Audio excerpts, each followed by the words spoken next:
Bueno, bienvenidos a Cambiar el Mundo, empezando por cambiar nuestros corazones. Quiero llamar tu atención a una posibilidad. ¿Qué harías con un regalo que Dios te mandó a través de los ángeles? Ya sé que hay personas que creen que pueden pedirle cosas a los ángeles. Están equivocados. Jamás en la Biblia se le piden cosas a los ángeles. Los ángeles no son los que escuchan y responden las oraciones. Eso es solo Dios. Sí, en la Biblia vemos que los ángeles son mensajeros de Dios para contestar oraciones, pero a ellos no se hacen las oraciones. Así que si ustedes han escuchado de alguien o ahí en las redes sociales abundan peticiones a los ángeles para cuidado, para paz en tu casa, etcétera, etcétera. No presten atención a esas cosas que la gente habla sin saber.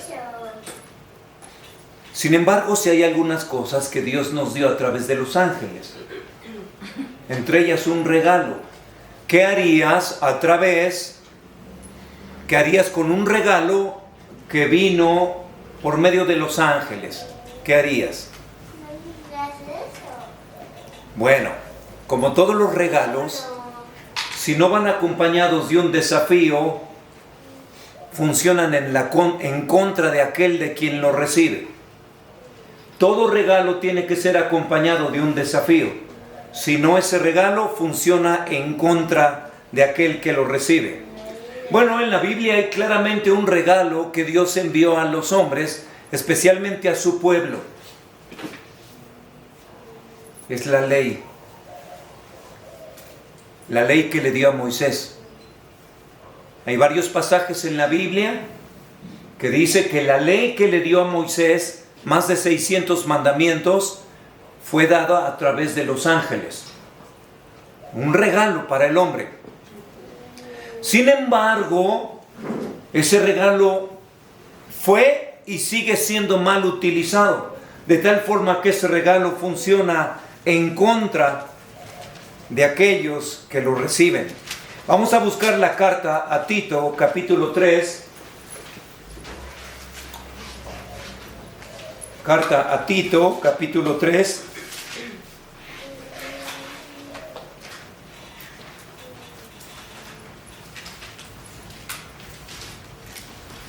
Vamos a buscar el verso 12.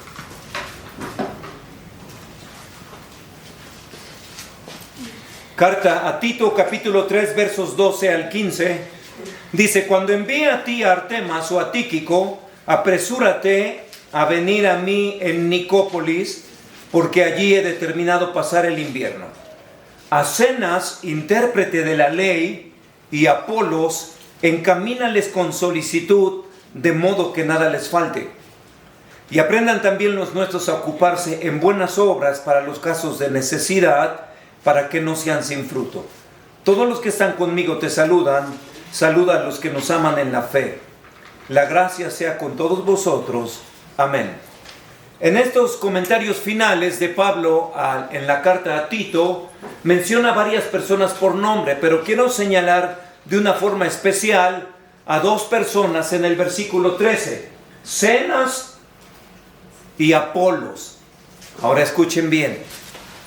Para aquellos que no han estudiado mucho las Escrituras, en el libro de los Hechos nos habla mucho de un hombre llamado Apolos, también en la carta a los Corintios. Y dice la Escritura que era un hombre elocuente y poderoso en las Escrituras. Es decir, era un hombre que sabía mucho del Antiguo Testamento. Era un maestro de la ley. No solamente estudioso de la ley, sino que era un excelente comunicador de la ley. Apolos, poderoso en las Escrituras. Pero también menciona a Zenas y dice una frase de él: intérprete de la ley. Así que estamos hablando a dos hombres estudiosos de la palabra de Dios en el Antiguo Testamento. La Biblia que ellos conocían era el Antiguo Testamento.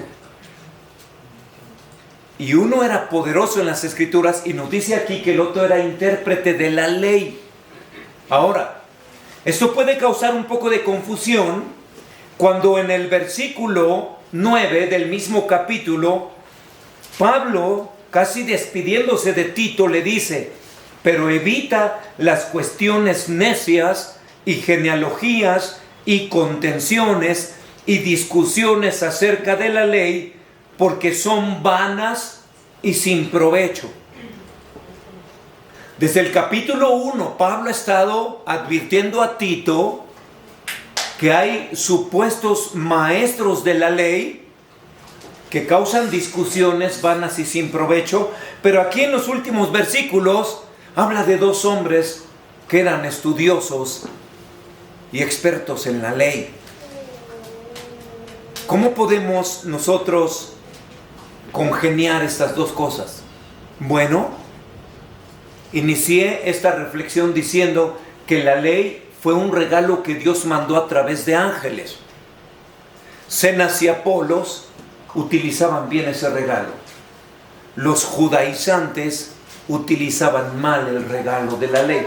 Vamos a explicar, por favor. Aquí está la ley de Dios, adelante, y menciona en la carta de Tito hombres que hacían mal uso de la ley. Y estos hombres representaban falsa piedad, representaban una religiosidad. Ahora, atentos, porque esto podría incluirte a ti o a mí.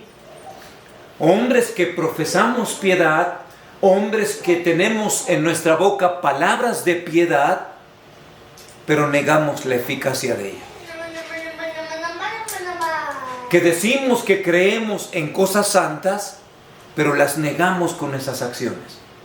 Bueno, Pablo le ha estado advirtiendo a Tito de este tipo de hombres que profesaban falsa piedad basados en la ley de Dios, pero los describe como contumaces, habladores de vanidades, engañadores que trastornaban familias enteras y que eran codiciosos de ganancias deshonestas. Todo eso puede seguir describiendo a líderes de grupos religiosos actuales. Hombres que usaban ese regalo de Dios, pero lo usaban mal y no cambiaba sus vidas. Ahora, estos dos, en contraste a estos que usaban mal uso de la ley, eran hombres que basaban la piedad basada en Cristo. Escuchen, ya lo hemos entendido. La verdadera piedad se basa en Jesucristo. La piedad es Cristo encarnado, predicado a los hombres, recibido en los corazones, y es por su poder que nos ayude a vivir una vida santa, una vida de buenas obras. Y Pablo remarca muchas veces en la carta a Tito las buenas obras. Sé tu ejemplo de buenas obras, que los creyentes adornen la doctrina de Dios con buenas obras, que los creyentes procuren ocuparse en buenas obras, y aquellos que no se ocupan en buenas obras aprendan a hacerlo en momentos de necesidad. Vez tras vez en la carta a Tito se está poniendo énfasis en las buenas obras. Así que vemos aquí a Zenas y Apolos, hombres que eran poderosos en la ley y que manifestaban la piedad verdadera, y Cristo por el Espíritu Santo les capacitaba y los empoderaba para mostrar buenas obras, para adornar la doctrina en ciudades. Ahora estamos viendo el contraste de dos tipos de personas que, utilizando un regalo de Dios, unos usaban el regalo para bien y otros usaban el regalo para mal. Y ese regalo estaba funcionando en su contra. Ahora escuchen, vamos a hacer rápidamente un repaso de algunas cosas de la ley, porque hoy vamos a celebrar la Cena del Señor. Hoy encendimos la primera vela de la Navidad. Es una vela de esperanza, es una vela de profecía que anunciaba a aquel que venía a sellar el nuevo pacto. La piedad, escuchen esto, es el resultado del nuevo pacto. Ya la semana pasada hablábamos que hay 3 maneras de vivir el cristianismo. Un cristianismo casual, guiado por tus emociones, cuando tienes ganas y cuando tienes o no tienes ganas, o cuando las cosas de la vida diaria te dan oportunidad, pero cuando te estorban, pues ya no vives el cristianismo, un cristianismo casual. La segunda manera de vivir el cristianismo es un cristianismo de compromiso, de religiosidad, de compromisos con las personas. Pero la tercera y verdadera manera de vivir el cristianismo como un pacto. ¿Y qué significa esto? Que Cristo vino a derramar su sangre, la sangre del nuevo pacto, y viene a vivir en nosotros, y solo a través de nosotros es que podemos vivir el cristianismo genuino, o dicho de otra manera, es que podemos vivir una piedad que produce buenas obras. Así que veamos este repaso, por favor. Mencionamos que en la isla de Creta, como muchas veces sucede en nuestro entorno, hay un deterioro social. Era muy claro el deterioro social que había en Creta cuando Pablo describe las características de los cretenses. Ahora, no hace falta decir el deterioro que tenemos en nuestro entorno. El deterioro va en las familias, va en las empresas, alcanza a las escuelas, las iglesias, alcanza el gobierno. No hace falta mencionar cuántas personas que han estado en el gobierno ahorita son prófugos de la justicia. Es un deterioro impresionante. Ahora, mencionamos que cuando el deterioro social está en boga, cuando añadimos una falsa piedad como la que presentaban estos supuestos maestros de la ley, el resultado del deterioro social más la falsa piedad, que es que se terminan, por favor, que se terminan las pocas cosas buenas que existen. Vean esa fórmula, por favor. El deterioro social más falsas acciones de piedad, ya sea desde el gobierno. Escuchen, cuando el gobierno intenta corregir el deterioro social con leyes vanas, lo único que están haciendo es que están extinguiendo lo bueno. Y eso lo estamos viendo en nuestro país. Cuando se están, fíjense por favor, y por favor, esto nos sirve para orar por nuestro gobierno. Nuestro gobierno está tratando de regular la comida que comen nuestros niños en la escuela, los juegos electrónicos que juegan, los programas de televisión que ven o que escuchan, las redes sociales, etcétera, etcétera. Están tratando de controlar, ¿y cuál es la excusa? Es que estamos protegiendo a la sociedad. Lo único que están haciendo con esas leyes vanas, están extinguiendo lo poco bueno que queda. Lo mismo sucede en la vida espiritual. Cuando una persona, cuando una familia está viviendo en estas cosas y piensa que con algún cristianismo casual o un cristianismo de compromiso va a corregir las cosas, lo único que va a suceder es que va a extinguir en su corazón las pocas intenciones que quedan.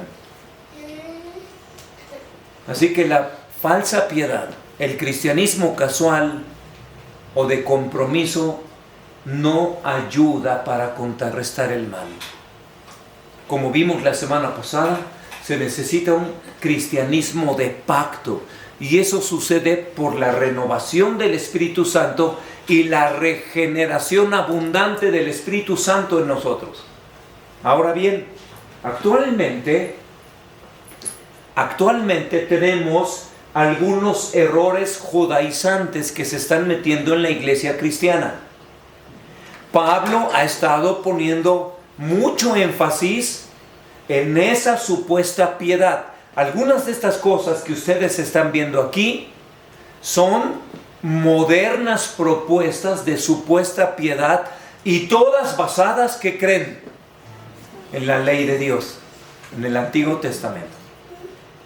No tenemos el tiempo ahorita y ni deberíamos de profundizar en cada una de estas cosas, pero puse algunas de estas imágenes. Esta es una imagen muy conocida para la cábala judía. Ya mencionamos en alguna enseñanza que la cábala, escuchen esto, es una combinación de doctrinas de demonios con enseñanzas del Antiguo Testamento. Y siglos después, el catolicismo institucional intentó contrarrestar la cábala judía con otra enseñanza demoníaca que es el tarot. Escuchen, estas cosas son similares. ¿Qué podemos decir? La cábala dicen que interpretan los más de 600 mandamientos de Dios para conocer su luz y traer sanidad a tu vida. Eso es lo que dice. Suena bien, pero es falso.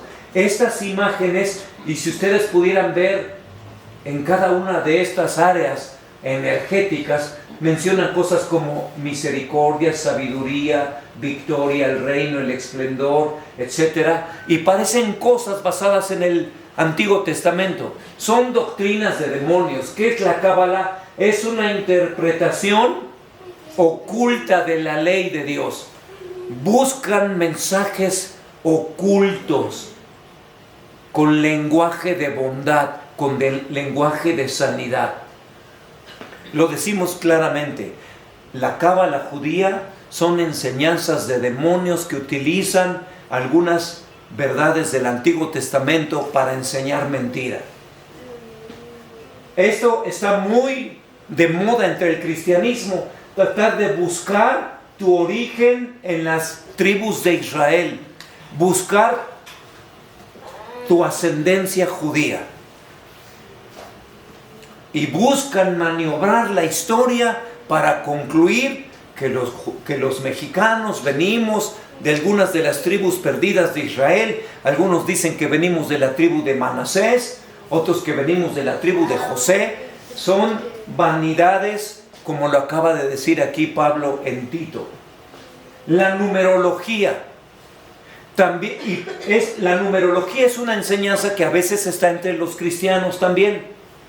La repetición continua de los 40 días o del número 40, la repetición continua del número 7, y entonces empiezan a buscar que a través de los números, del orden que hay en el universo, buscar significados ocultos. La numerología está muy de la mano con la cábala. Y es que el alfabeto hebreo, las letras del alfabeto hebreo también tenían un valor numérico. De tal manera que muchas veces, aún en el cristianismo está, di tu fecha de nacimiento, di tu nombre, y entonces a través de la suma de los valores numéricos de las letras de tu nombre, más tu fecha de nacimiento, te dicen, tu nombre judío en el Antiguo Testamento sería este, y tu bendición es tal, y las estrellas que te bendicen, los ángeles que te cuidan son tales.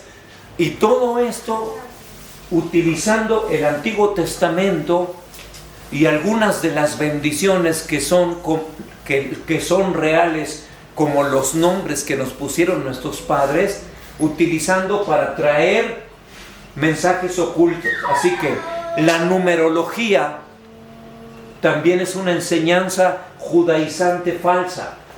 Otra enseñanza que viene supuestamente del Antiguo Testamento es el culto judaizante, en donde se utilizan distintos elementos de la liturgia del Antiguo Testamento para traerlo a la adoración cristiana, como si la adoración cristiana guiada por el Espíritu Santo fuera pobre, como si le hiciera falta los términos judíos y los elementos del judaísmo. No, escuchen, la Escritura dice que toda la enseñanza del Antiguo Testamento, incluyendo las órdenes de culto, eran sombra de lo que había de venir. Pero la realidad es Cristo. No tenemos nada que envidiarle al culto del Antiguo Testamento, porque Cristo Jesús con su sangre ya abrió el camino nuevo y vivo para entrar al lugar santísimo. Ahora somos templo del Espíritu Santo. Todo lo que en el Antiguo Testamento hablaba era sombra de esto que ya se cumplió en Cristo Jesús. Y otra enseñanza entre algunos maestros de la Biblia es decir que Israel ya fue eliminado como pueblo de Dios y que la iglesia ahora toma la identidad de Israel del Antiguo Testamento, y esto también es falso.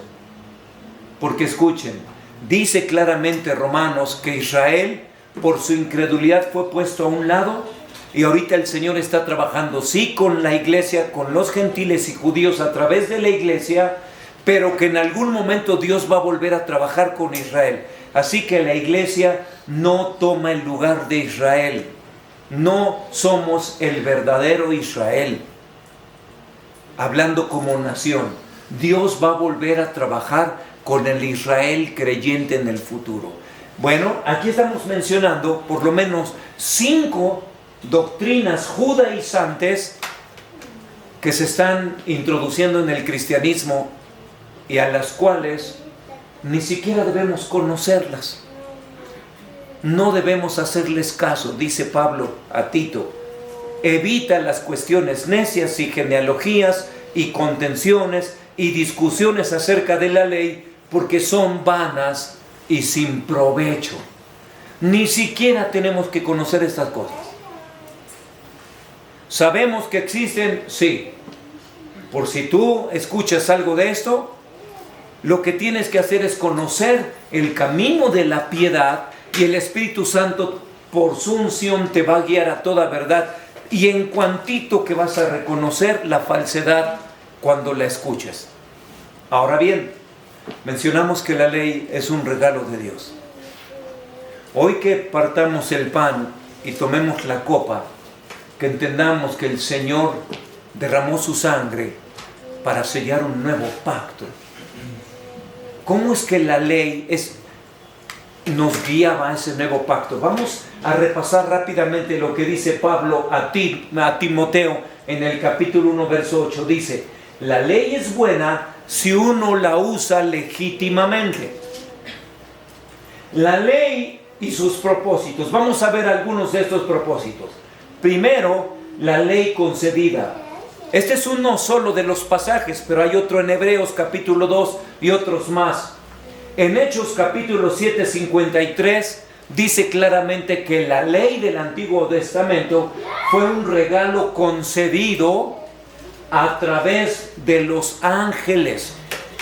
Claramente la ley de Dios fue dada a su pueblo como un regalo que llegó a través de los ángeles. Segundo propósito, la ley es un freno. Dice en Tito capítulo 1, versículos 9 y 10, que la ley fue dada para el pecador, no para el justo. La ley fue dada para el impío, para el parricida, para el matricida. Entonces, la ley de Dios, escuchen esto, uno de sus propósitos espirituales es frenar el pecado en el mundo. Por eso, toda la ley se resume en los 10 mandamientos. No tendrás dioses ajenos, no te harás imagen, guardarás el día de reposo, honra a tu padre y a tu madre, no matarás, no mentirás. Pone freno a la maldad.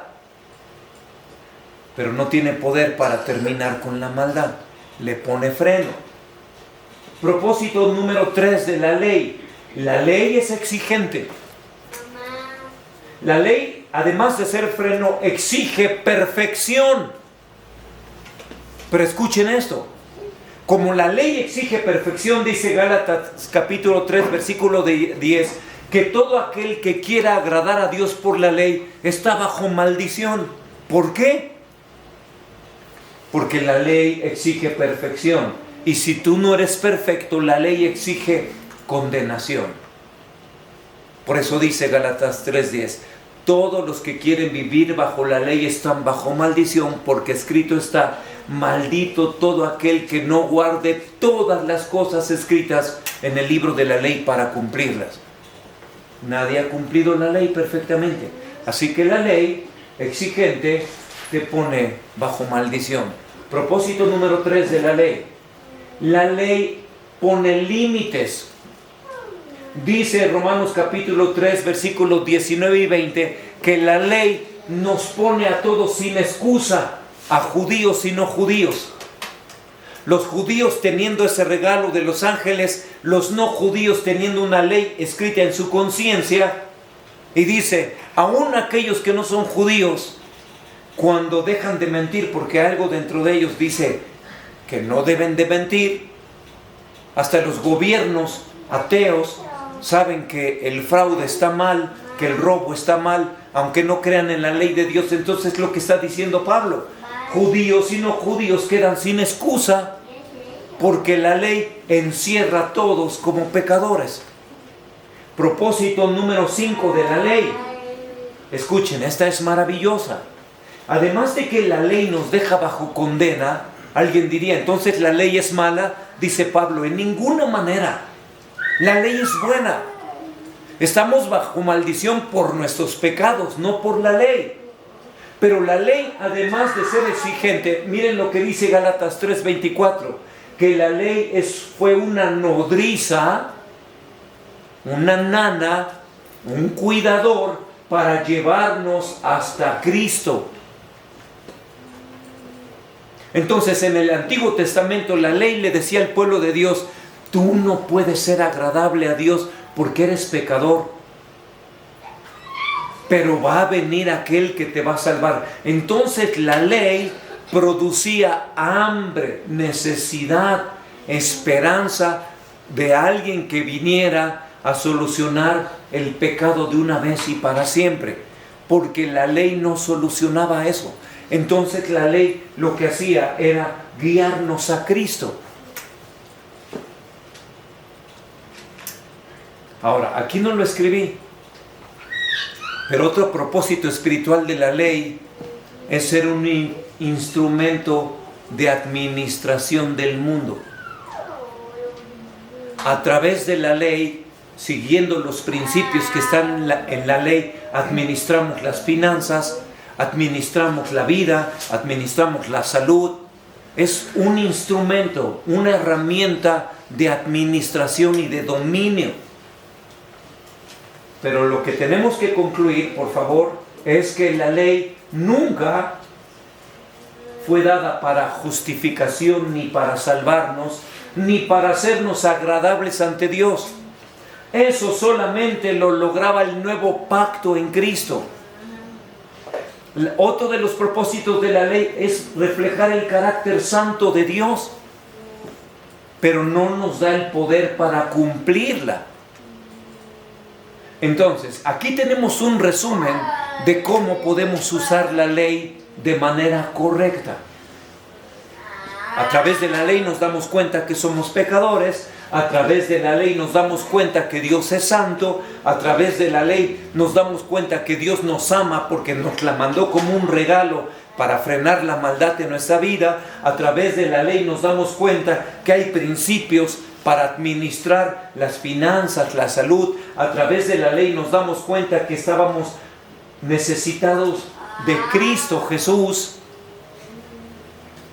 Pero jamás la ley fue dada para justificarnos, para salvarnos, ni para llevarnos a vivir una vida cristiana efectiva.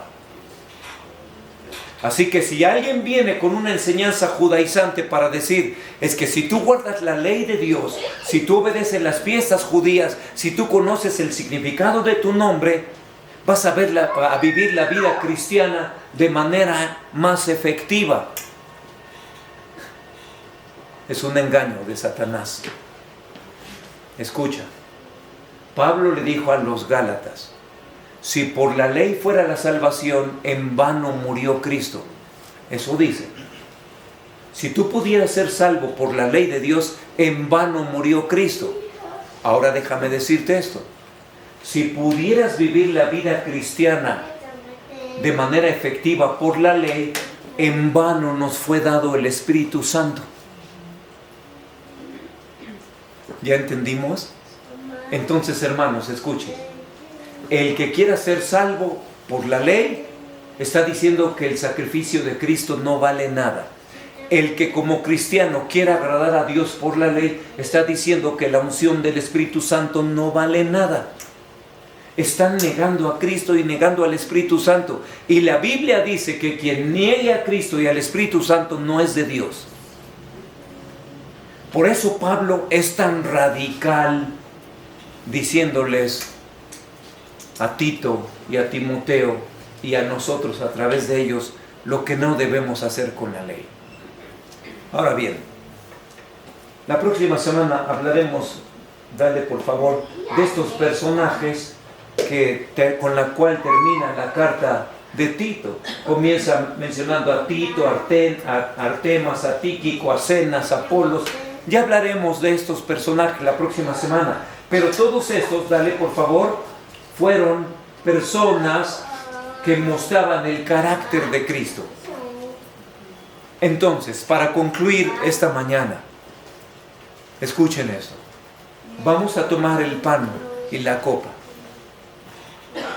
Esta mañana, de manera especial, el Señor ha quebrantado mi corazón. Porque por mis obras yo ni soy digno de estar aquí, ni enseñar la palabra, ni adorar al Señor, ni dirigir la mesa del Señor. Entonces, ¿por qué estoy aquí? ¿Por qué lo vamos a hacer? No es por mi cumplimiento de la ley. Al contrario, la ley de Dios me dice, has fallado. Pero vengo a la mesa por la sangre de Cristo. Escuchen esto. Cuando tú te mires, dale hacia atrás por favor, Esdras, cuando veíamos los propósitos de la ley.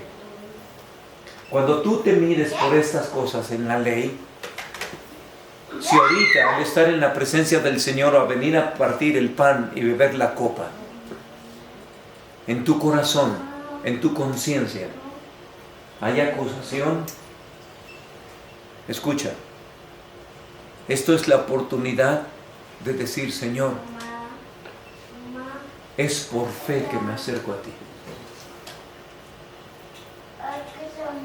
No esperes regresar y tratar de cumplir la ley. No está diseñada para eso. Si quieres ser agradable a Dios, es por el poder del Espíritu Santo. Es sobrenatural. Así que escucha, otra vez. Si hubiese alguna conciencia de haber fallado, te está llamando a poner tu fe en Jesús, de creer en Él. Señor, soy indigno, pero vengo a ti, vengo a tu mesa, solo por tu sangre. Y habiendo dicho esto, vamos a participar de la mesa del Señor.